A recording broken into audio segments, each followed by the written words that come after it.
We are here with Cheri Gregory tonight. It's going to be a great conversation. And before you even dive in, hey, tell us where you're watching from, please.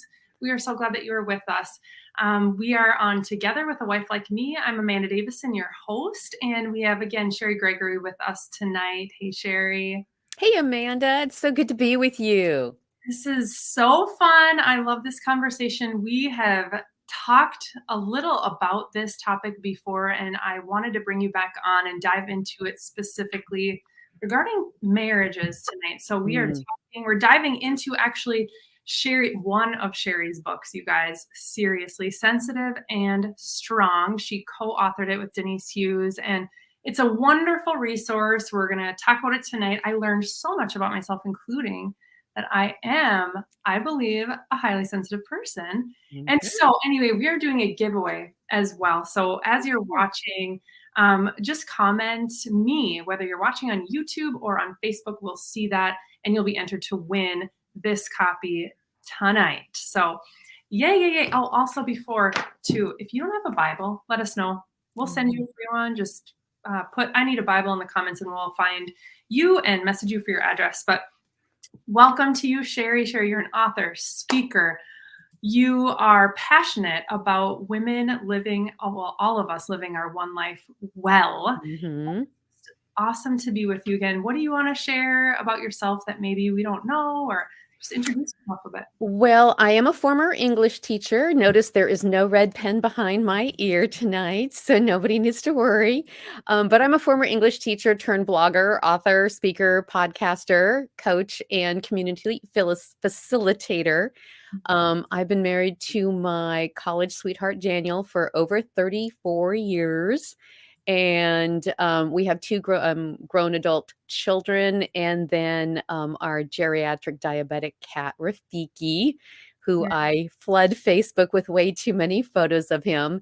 And I guess if I had to pick one word to describe how God wired me, it would be collaborator. I have co-authored 5 books, and I really can't think of anything I'd rather do alone than with a partner or a small group of co-creators. So I do run the Sensitive and Strong Community Cafe, which is an online community for highly sensitive persons. And then I also coach and both do writing coaching and business coaching for women, especially those who are writing a book or a book proposal based on the message that God has laid on their heart. And gifted you are. I Oh, mean, oh that's true. You've had some of my writing coaching in the past. my yes. It's Mhm. like you're phenomenal. Like you're such a great advocate for other Christian, creatives really, and like Mm, trying to get their message out and mm. wanting to do God's work. So a million thanks. So if you need help, reach out to Cheri and she'll be linked in the comments.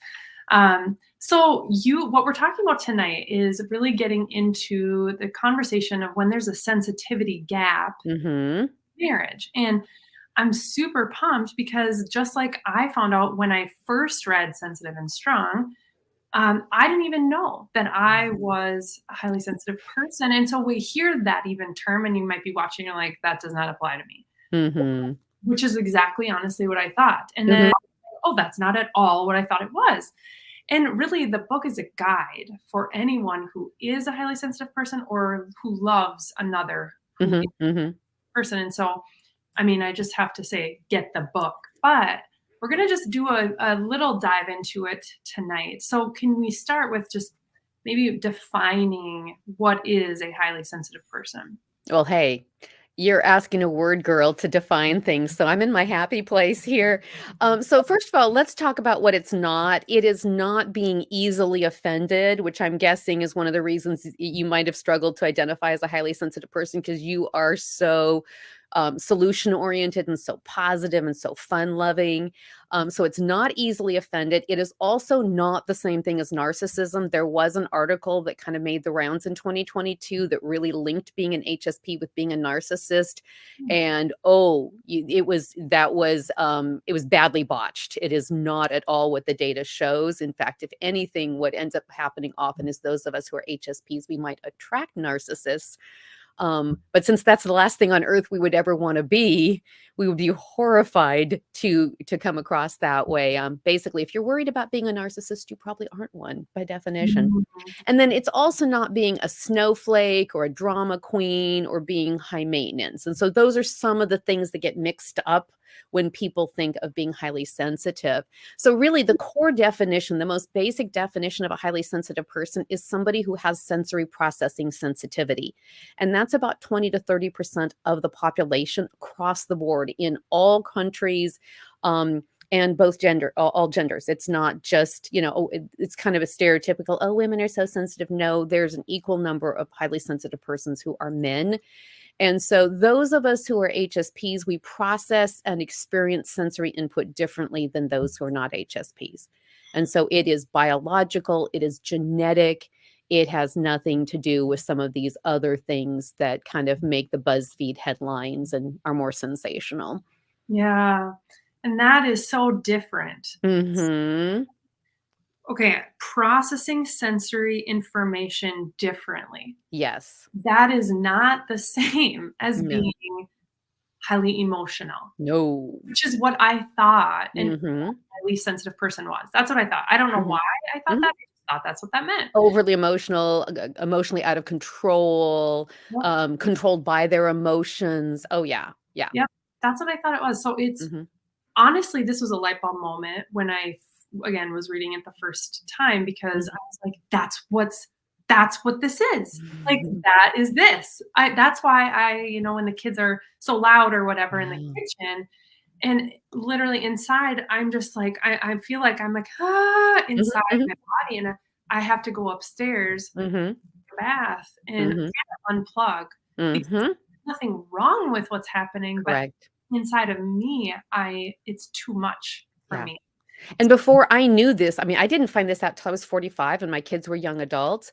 And so it helped me understand when I was, a young mom and they were younger, when, Jonathan was colicky and, I did the Oh, best I could, but I thought I was a horrible mother because of the reactivity I had to it. And it wasn't to him, it was to the amount of sound.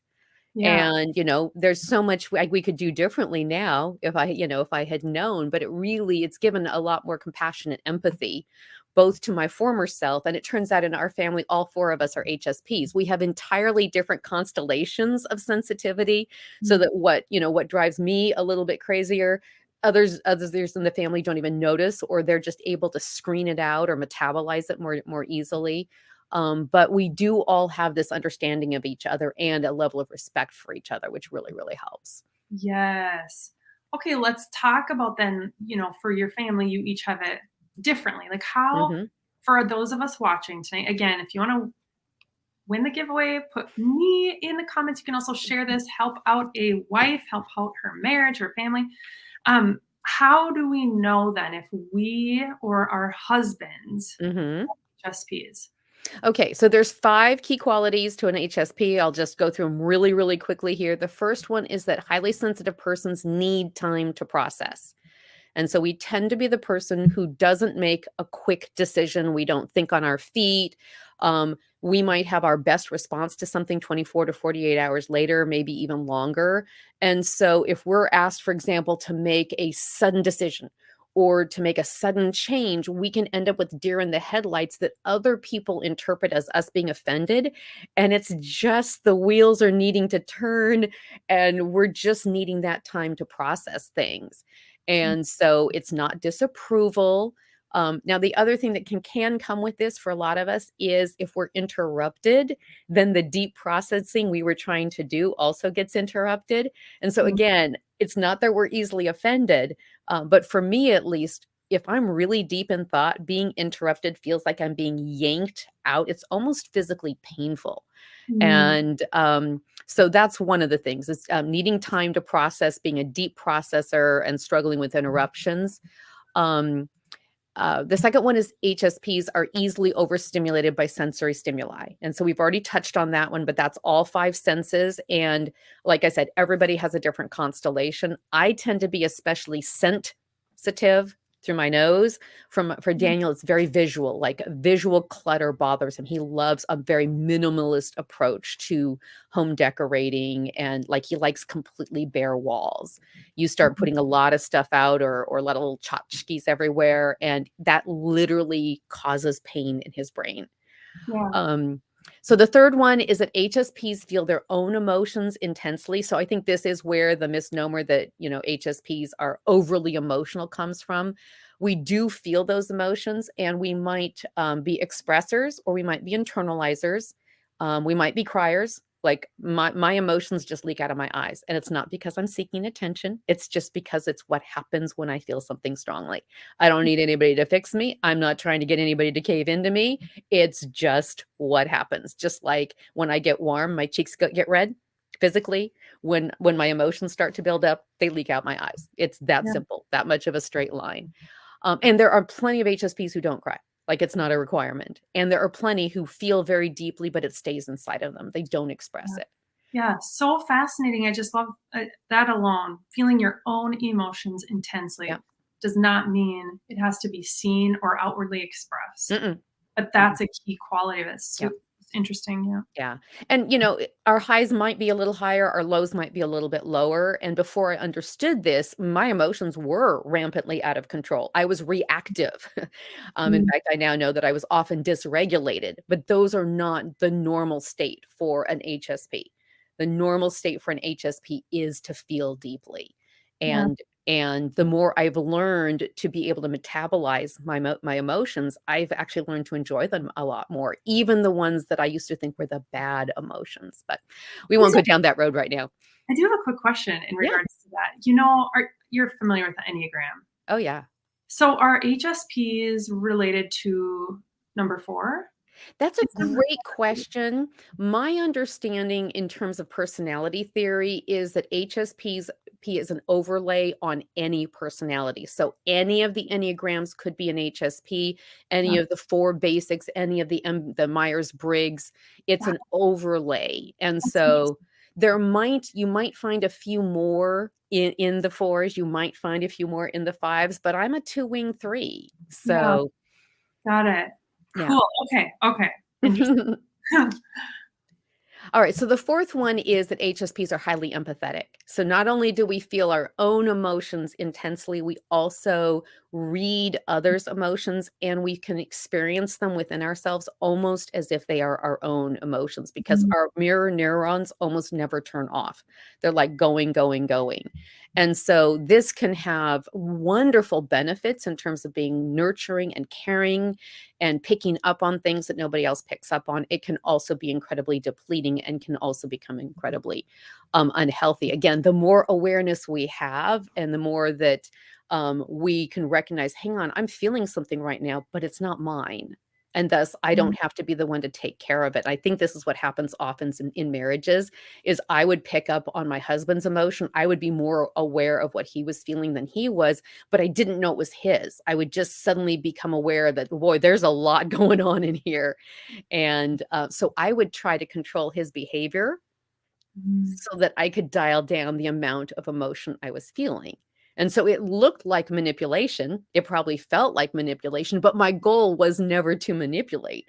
My Yeah, goal was to get the level of emotion down that I was experiencing. And so this is where actually having language and skills to wrap around this can be so, so helpful. yeah, go ahead. And then the last one, number 5, is that HSPs notice nuances.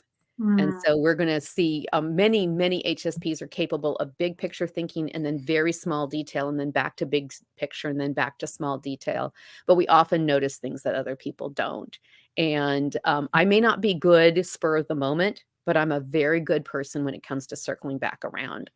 A mm, week later, a month later, a quarter later, a year later, people are like, "You noticed that? You heard me say that? You still remember that?" And I'm like, "Oh, yeah." And it's mm. not better. It's not better than another way of being. It's just how we're wired. It's how God created us. Wow, that's Mhm. that's interesting. Um, okay, so with those qualities, I'm sure this list could be like forever long, but within a marriage then, when there's one person, when either Mhm. one or both spouses are highly sensitive persons, how do you for what's the correct verbiage? People, persons, English teacher. Well, since it's called The Highly Sensitive Person, Denise and I did say that, on the cover, say a guide for highly sensitive persons and those who love them. We're both English teachers, so that's Okay, what we settled okay, on. so it's persons. See? I'm not any okay, my husband still corrects my English. It's all good. So what about then, what does this look like in marriage? Like you were saying Mhm. years ago when you didn't have verbiage or you didn't have understanding. Mhm. And I'm sure we could be here all night talking about all the different ways that this could impact a marriage. But what are some like key themes that Mhm. we could maybe pick up on, Mhm. if we or our husbands or both of us are HSP? Mhm. Well, this is where the whole concept of a sensitivity gap comes in because we all have different constellations of sensitivity, whether or not we're highly sensitive persons. So this conversation applies to any couple, not just those who where one or both might be HSPs. And if they're both HSPs, by the way, it doesn't mean that they're going to then be on the same track because the Mhm. constellations can be so very different. Um, and so what can tend to happen when one spouse does become overstimulated, let's say by sensory input that is not bothering the other one, like whether it's bright light or a strong scent, or, in my case, I'm always joking about the cat hair in my bra. Like I gave birth to my son with no epidural or nothing. It just all happened so fast. And so I'm kind of proud of that pain tolerance. But if a Rafiki fur gets stuck in my bra, I'm going to lose my mind. Like Yeah. I when I was still teaching, there were times I would, like, leave the classroom, go fix it, and come back because it just was so irritating. And so when that's happening when that same stimuli might be happening to both people, but only one of them is having this really strong, physical reaction to it, it's very easy for the unaffected spouse to get really frustrated and even judgmental without meaning to, and to say things like, "I don't hear anything," or "You're just making this all up," Mhm. or "Well, what you're feeling has no basis in reality." And as soon as we throw down words like reality, then, I don't know about you, but for me, them's fighting words. Yeah. And it's tricky because, especially if they are in the same situation, it would be logical to think they should be having the exact same experience and thus the same reaction. And so the analogy I always like to draw is cilantro. So Amanda, do you like cilantro or not? Love.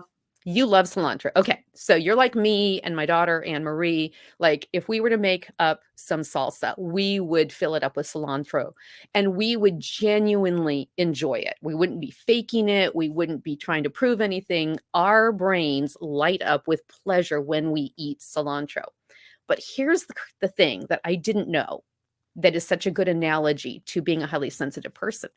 And that is if we were to pull my husband Daniel into, the meal and we were to put our salsa on his food, it would ruin it for him, even if it was from the same bowl of salsa, because even though it's the exact same sensory input, okay, it's cilantro from the exact same bunch, and we're all eating it. His brain interprets it as tasting like dirt or soap.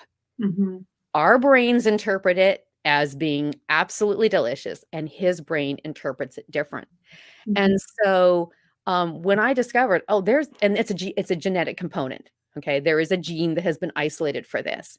And Yeah. so what that tells me is when people tell us about their lived experience, we need to listen to it and we need to believe it.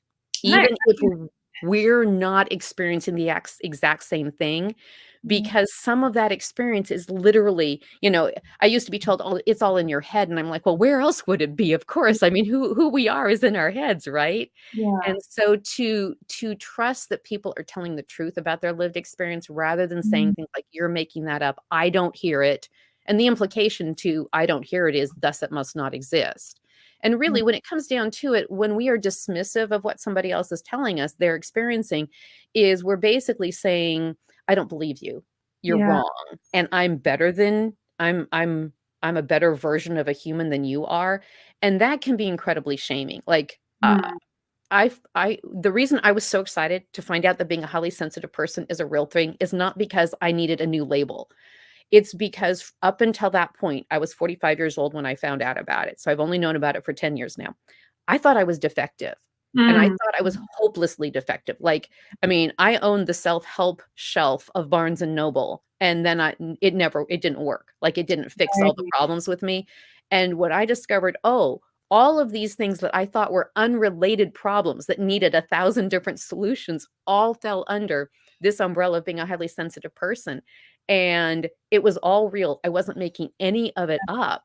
It was such a relief. And I actually started taking more responsibility for myself and Mm, taking better care of myself because I mm, no longer thought I was irreparably broken. I realized I was just differently wired. And yeah. so that can make a huge, huge, huge difference. And And so go you ahead. just well, you just nailed it right there. I feel like with when you said, like, you were able to take care of yourself, Yes. honor how God made you instead of trying to, like, fight through the things or, Oh, like, even for me, I find mhm. I don't sleep well when I'm not at home, and so Oh, I think yeah. we talked about this, or maybe it's come up at some point, but I just don't, and Yeah. so I I have to bring all my things, right, Yes. to be able to go to bed, Yeah. and it's annoying for me. And so in the past, I've tried to not pack them or not be as annoying or high maintenance or whatever, and it doesn't go well, right? Mhm. But I just don't want to be like that. So I try really hard to not need those things. And it's when we are able to, like you say, Mhm. understand this about ourselves in the many Mhm. different ways this is for each of us, and then honor that instead of Mhm. fighting against it, Yes. we not only help ourselves, we then obviously are helping our people, right? And Yes. it's huge. That's such Yeah. a big part of this, I have Yeah. found. My husband travels with his marshmallow. That's the name we've given to his big the extra comforter, and we've learned because every now and then he's like, "Oh, I don't need it," and I used to be like, "Oh, he must know what he's talking about," and now I know, "Oh, he's feeling like he's being too high maintenance." I'm gonna step in and encourage that we at least put it in the car because hotels or the places, if we stay with friends, they never have anything heavy enough. Yeah, He needs that weight on yeah, him in order to get that amount of sleep. And so, and I mean, this is so common among HSPs to carry. I call it being a home base body. We're not home bodies necessarily, but we're a home base body, and we need to take those key things from yeah, home that make us comfort able. Like we are able to, and the root of the word comfort isn't ease, it's strength. Fort mhm, is the word fortress, right? And mhm, so to be comfort able means that we are taking the agency to say, these are the things I need to be my best self, to be my yeah, strongest. And for you, that is that you need the things you need to get that good night of sleep. So kudos for taking care of yourself. It's good stewardship. It's not just self-care. That is actual stewardship of your HSP brain and yes. body. Hello, hello. True, and we don't again, so this is so good Yeah. because, we're thinking about, okay, for ourselves, but then also for our husbands, that might look different Yeah. and, you know, um Well, let oh, me let me give a little example there. My husband is not only an HSP, he also happens to be on the autism spectrum. And so he has even more intense responses to sensory stimuli. And for the longest time, I could not figure out why he would get so agitated. If he'd come home at the end of the day and he'd be making himself something to eat in the kitchen, I would come in and join him and start cleaning and putting things away. And we would almost bump into each other, and he would just get more and more agitated until sometimes he would just leave everything and disappear upstairs, and then I'd be crushed, and mm, that's when my intense emotions would come out, and I'd be in tears. And I finally came to understand that for him, having someone else in the kitchen when he is already depleted from his long day at work is just that much too much sensory stimuli. It has nothing to do with me as a person, how much he loves me. He just needs the space to himself, so he's not reaching for something only to find me suddenly. It's a startle thing. He yeah, just he's depleted, and so I learned to just sit in the dining area and chat with him yeah, rather than be in there with him. yeah, Makes all the difference in the world. And again, to have the vocabulary to talk about this and to have an understanding that this is biological, it is genetic, it is based on sensory processing, sensitivity, and has nothing to do with, oh, he's not even glad to see me at the end of the day. And Right. so being able to have these tools as a mental model makes at least it's made a huge difference for us. Yes, yes. And I think again, what I love about this is that it gives us an understanding, like, because for each of us, it's different in different ways. Mhm. At the very least, we can probably, each of us watching or listening right now, can think, oh, yeah, of like different ways either ourselves or our husbands are highly sensitive in Mhm. they're processing different stimuli and how that Mhm. impacts how they are at home with kids, Mhm. whatever, at work or on the phone or driving. You know what's really funny too? I just thought of this. When Did my you? husband, I know, when my husband drives, he can't chat on the phone about like things, about like Mhm. information or details or whatever. He can talk about the whatever, but like once it turns into information, he literally has to get off the phone. He's like, I gotta go. And at first, I was like, I don't get it. Mhm. And just until right now, I had thought Mhm. that that was just something weird about him or quirky about him, whatever. Mhm. Oh, I do think it's the information. I Yeah. think his brain's like, nope, can't do Yep. that. It's too much. I'm trying to Mhm. focus on the road, Yep. whatever. Yep. Anyway, I just thought of that. So that's And fun. and and I love that. And to me, this is the kind of ahas we can have where we're like, "What if?" I mean, if we open up because our brains don't work that way, right? Like, you could do that if you were on the phone, and it's so easy for us to think of ourselves as the norm. Like Right. and this is where being able to be open to somebody else's lived experience. Like, I love having other people in the kitchen. I won't cook if there aren't other people in the kitchen with me. Like, my son will hang out with me, and when we start to bump into each other, we think it's funny. Like, Yeah. it doesn't overstimulate either of us. That fact does not invalidate my husband's experience. Right. And there is something, I think, so healthy within a family, within a marriage, to be able to pause and be open to the Holy Spirit leading and showing us these things and to say, wow, somebody from the outside might look at this and go, I don't think you should need to accommodate in that way or adapt in that way. But when you know your spouse and you understand them and you have history with them and you can go, oh, this is the reason why this thing has been eating at us or just not working. In my case, I figured out my husband needs me not in the kitchen like 33 years into our marriage. Yeah. 33 years. And Oh, so it's been a relief for me that it's not me, and it's been a relief for him that he doesn't, like you said, he doesn't have to keep trying to make it work only to reach that breaking point and have to go upstairs for an hour to kind of dial himself down. yeah. So I think it's a beautiful thing that we can, expand our awareness of each other. Yes. And communication, I'm thinking, is just obviously a huge component of any marriage. Duh. And when this, like you say, when we're processing things and we hit that point where we're like, oh, I can't, or oh, like it's too much for my body or Mhm.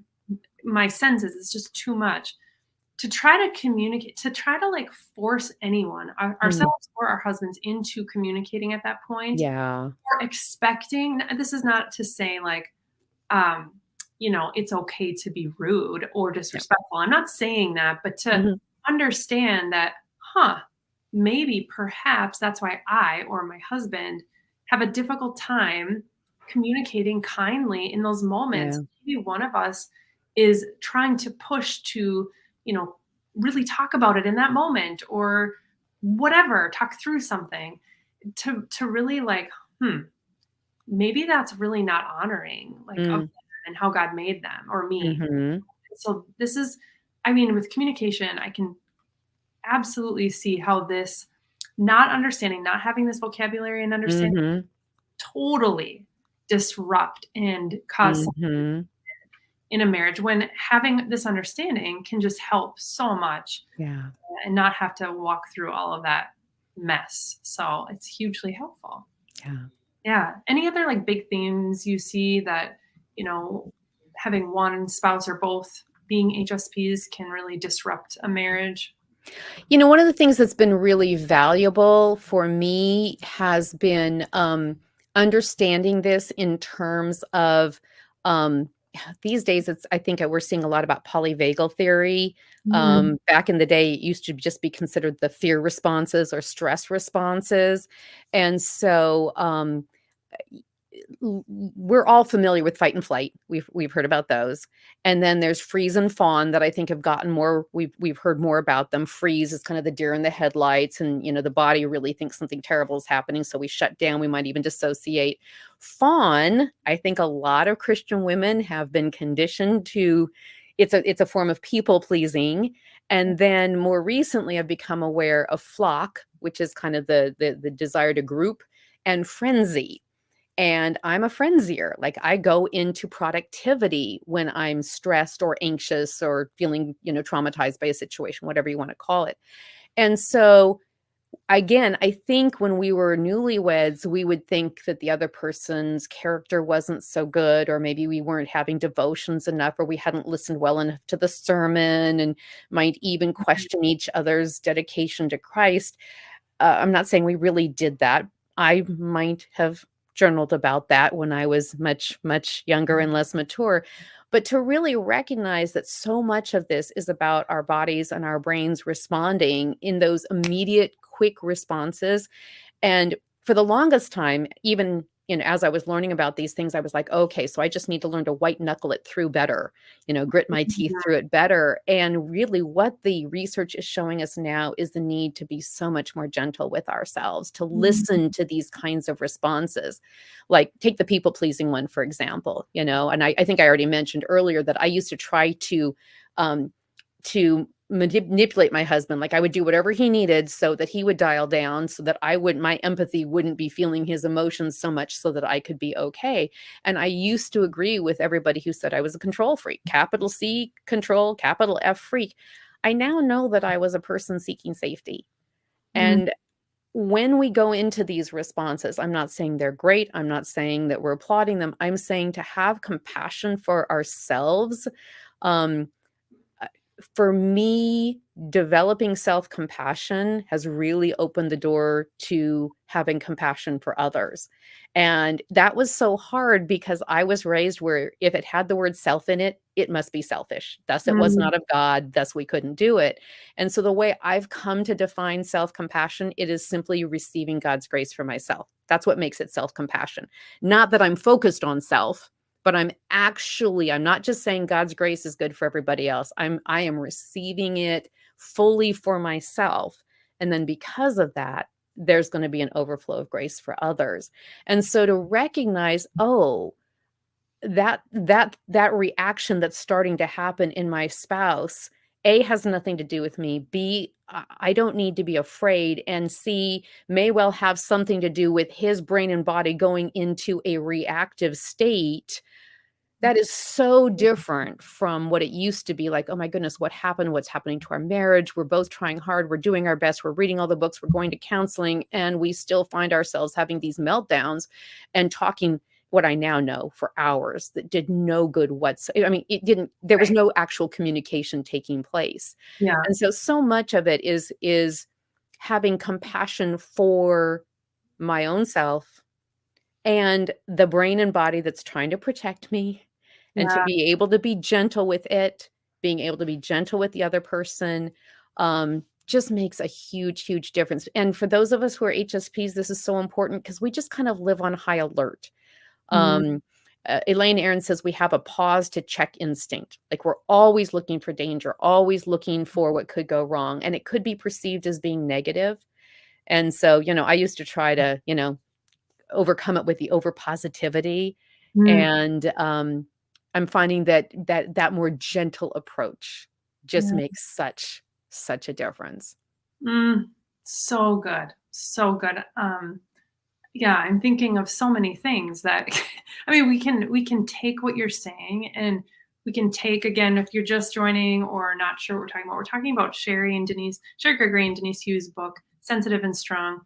And take the information and really apply it, obviously within marriage, but it relates to any relationship, specifically starting with our own, with ourselves, and nurturing that and having grace for that. It's This last year has been a journey for me in Mm. honoring, learning how, I'm still learning how to honor my body. And this Mm. is a part I forget about.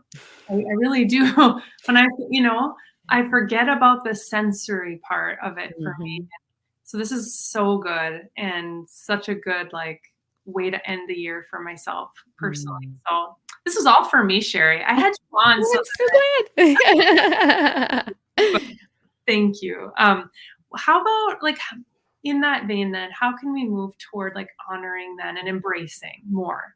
If you have any other tips for us or ways that we can even just honoring and embracing how God made our husbands too. Yeah, And absolutely. ways. Um, one of the things that for me has been so important, especially in the last few months of this year, and that is the scripture. I think it's in Acts that says, "For in him we live and move and have our being." And we had just this amazing series of conversations in the Sensitive and Strong Community Cafe that started out with me suddenly realizing, what if I were to see God as my first layer of protection, like my first line of defense? If I am in him, then really, instead of feeling like this exposed raw nerve that everybody is constantly, trampling on and poking, to realize that no, he's there first.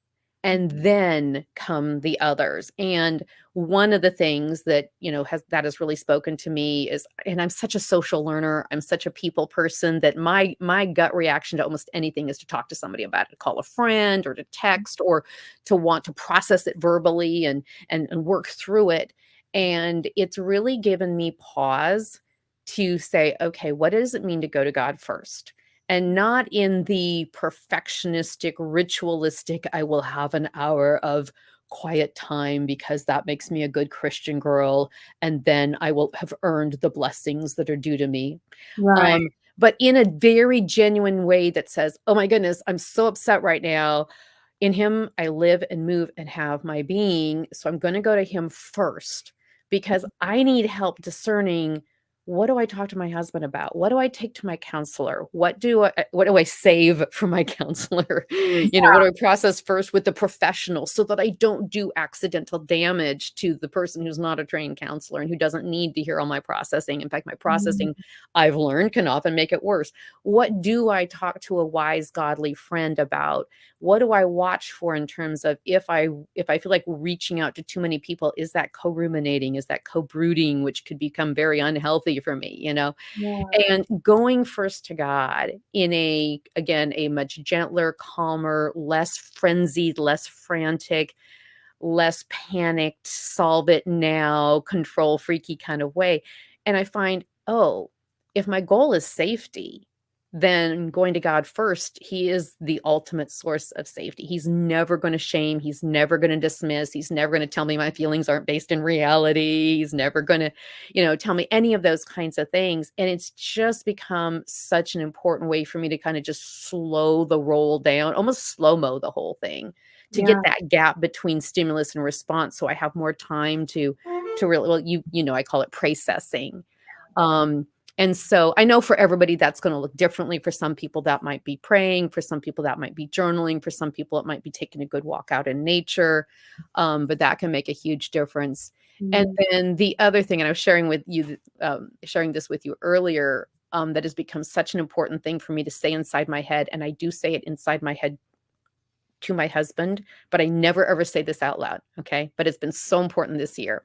And that is, when we get into a thing and I disagree with his perception and he's not believing my perception of things, it's a little phrase where I say, "You have my full permission to be 100% wrong about me." And the reason I have to say that so strongly isn't for him, it's for me, because I have been so dependent on Mm. validation from another. I have been so needy of him saying, "You're right." It Mm. you know? And so for me, that helps me detach from needing him to agree with me or validate or affirm me. Yeah. Um, and so other people might find a slightly different way of saying it. Mm. But for me, that just pulls back and allows me to be like, yeah, I think I'll be the one who validates my own lived experience. I'm going to honor his lived experience. I'll honor my lived experience, whether or not he does. And it just takes a whole set of expectations and burdens off of him, um, that he doesn't need and he never signed up for in the first place. So Right. those are Yeah. just a couple of things. Yeah, that's good. Mm, That's so good. Like, it's okay if you don't understand me mm, or my experience. Like, yeah. it's okay if blah, blah, blah, like fill in the Mm, blank for each of us and how that might, mhm. and it's okay that I don't understand his and Yes, vice versa. And, yes. it's like There's we, many times I just walk myself intellectually through it. I'm like, "This doesn't resonate with me because that's not how I work." And yeah, so I will choose to believe that what he is saying is true. And in my case, I got 3 years, 34 years to back it up. I'm like, "Oh, this makes sense." yeah, It illuminates all sorts of things, so I'm gonna go ahead and believe it, but it's not because I understand at some yeah, deep empathetic resonance. I will never say the words, "I get it." I yeah. totally understand, it's that way for me too. And I think as at least for me, that used to be the gold standard. If we could totally resonate and get each other, I'm like, "Yeah, Mm, I'm kinda chucking that out the window." I think I watched too many movies or rom-coms or something that elevated that to way too high a status. yeah, Um, yeah, like, and what you said earlier, I wish I could remember the exact phrase, but to develop that, to not need to understand everybody's and to understand mm, they don't need to understand ours, yeah, and that, and to say, like, "Thank you for sharing that experience with me," yes, yeah, and leaving it at that, like, "Thank you mhm, for sharing that with me." Yeah, yeah. like, what a I think beautiful, Brené Brown has a new definition of empathy that basically it's not that we feel what the other person feels, it's that we believe them when they share their experience with us, even when it's completely different from ours. and hold So, I think space. that's yes, and Yeah, hold space for it. Yep. I don't push it away or Mhm. whatever. Oh, Yeah. that's so good. That's so good, Sherry. Thank you. Mhm. Um, I guess any final thoughts you have on this conversation? And then we're gonna pray for you wives watching and share a few other fun things about Sherry. So stick around. And again, comment me if you want sensitive and strong. We're giving away a copy after our live tonight. Any final thoughts on the conversation that we didn't get to? Just being as practical as I can be here. Again, I think I've already said a few times that developing that shared vocabulary is really important. Like, when Daniel and I started being able to talk about anxiety very freely without any shame, and, like, the other day, he went into work on his birthday, and I was like, "On your birthday, really?" And he was like, "My brain won't let me sleep. It won't shut down until he'd gotten certain things done." And I'm like, okay, anxiety brain is at work. I understand the need to close the loop, and so he can relax. And so that's the phrasing we use, finding phrases. And it for us, having actual diagnostic labels has been valuable. Mm, Um but it could be anything, whatever vocabulary actually works for the couple to be able to talk about this thing. And part of what it does is it puts it outside of us. Like, yeah, it's not him, it's not me, it's anxiety produced by too much sensory stimuli, and so it allows us to band together yeah, because of this outside force. It's not an enemy so much, but it's something we have to pay attention to. So a shared vocabulary that can be easily dropped into with nobody feeling threatened. mm, And, for us, anxiety happens to be it. It's like the code word where I go, "Oh, I get it. I get it. Okay, I understand. I mhm, understand in my own way, and you understand in yours." Um, and so, finding a support group, can be really valuable. Like, there was a certain period of time, especially once I began to really understand the implications of Daniel being on the spectrum. I needed to be able to talk with other wives under the guidance of a therapist, and I needed to be able to explore things that he did not need to hear me talk about, and it yeah, needed to be confidential. And then I will admit I left when it became too triggering when new people would join. I was making progress, but I needed to not be reminded of what it was like to be discovering it for the first time. So finding support and then leaving the support when yeah, it's no longer helping growth. And yeah, then the last thing would be, that I think was really helpful for me is kind of becoming a journalist or a detective, which is kind of a way of saying detaching in a healthy way to just, in terms of this sensitivity, be a sleuth, like just take notes. I wonder if this, I wonder if this, and, maybe even get a little notepad to jot things down on, not to be a spy and not to be catching anybody doing anything wrong, but to be starting to look for patterns. yes. One of the things I realized about Daniel is, one of his ways of literally resetting his entire system is taking a nap. Mm, And you know, I'm kind of ashamed to admit it, but, I used to think he was a little on the lazy side, or why does he need so much sleep? Maybe he needs a sleep study. Maybe he's sleep deprived and that's no. He instinctively knows when he's had too much sensory stimuli that he needs to go take a nap. I could learn something from that. And so Yeah. that came as a result of me just jotting notes and I told him that. I was like, "Do you realize this is what you do?" He's like, "I had no idea, but you're right." So again, it increased our ability to talk about it. And so noticing for the sake of increasing one's understanding of the other person's lived experience, I think can also be really helpful. And if you're like, "How in the world is my husband ever gonna understand me?" Get the book. For real, because Mhm. honestly, this you can read through it together. Sensitive, strong, you Mhm. guys are highly sensitive persons and those who love them. Not just for the one that is a highly sensitive person, it's Mm. both of you Yeah. understand. Mhm. So, man, thank you so much, Cheri. Oh, of course. I'd love for you to pray, and then I wanna hear what's kinda coming up on the horizon for you and, um, share where women can find you. So would you start Okay. with prayer? Absolutely. Lord, thank you so much for this time together. Thank you for Amanda and her vision for marriages and for wives and her heart of obedience to you. Thank you for her willingness to dive into all sorts of messy and complicated topics that we know are neither too messy nor too complicated for you. And Lord, for those who are created sensitive, Lord, we praise you that we or they are, that you created them that way, sensitive, and that in Christ we and they are always strong. The strength of sensitive and strong is never us, it is always you. And so, Lord, we praise you for the ways you expand our understanding of people who aren't like us and help us to understand that because you created us and you love us, we don't even really need to be fully understood by others. We can be fully known by you, and that is more than enough. And Lord, we love you, and we are so thrilled to be your daughters. In your name, amen. Amen. Thank you, thank you. Mm. Ladies, if you are part of a church, there's a women's ministry, bring Cheri in. She would love Oh, yeah. to teach. And oh my land, I mean, just go to her website. It's cherigregory.com, Mhm, right? mhm. I have 2 websites. There's cherigregory.com, which is my author speaker site, and I do talk on things much more general than being a highly sensitive person. I talk on personalities and perfectionism and all sorts of other stuff.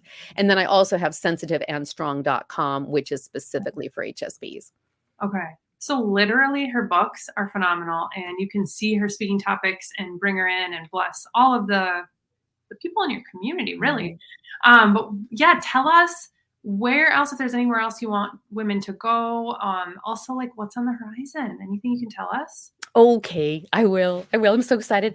I do facilitate the Sensitive and Strong Community Cafe, which is an online membership. We just passed, we're going into our 4th year at this point, and I'm so excited. We have a lovely, lovely community of women who are highly sensitive persons.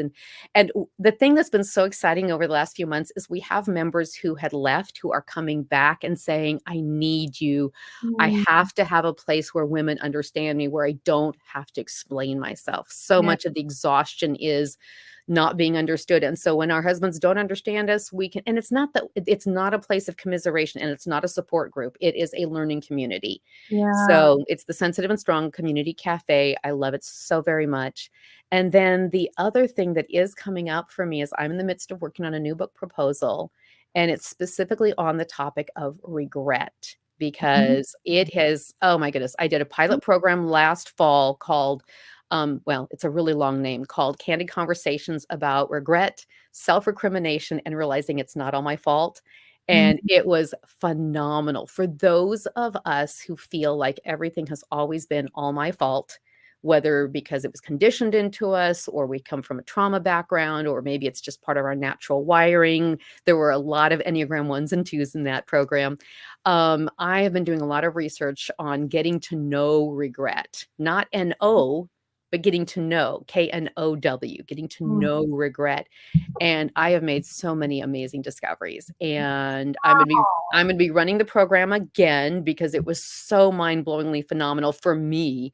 Yeah. And I'm also, like I said, I'm in the middle of working on a book proposal, and I would love your prayers because Yes. I don't know that I've ever been quite this excited about a topic, and I mean, HSP, absolutely, but most of the women who were in the pilot program were HSPs because 'cause we're so conscientious, that's part Mm. of the HSP, and so the hardest part of me for doing that program was the weight of regret that women carry. I thought I was the only one. I had no idea what a burden it's been for so many, and then by the end of the program, the amount of freedom that was had and the amount of because of the understanding and because of, recognizing that self-compassion is receiving God's grace for ourselves and learning to have that more gentle approach, and then very specific tools for moving out of regret and taking the lessons we need from it, but not staying stuck there. So,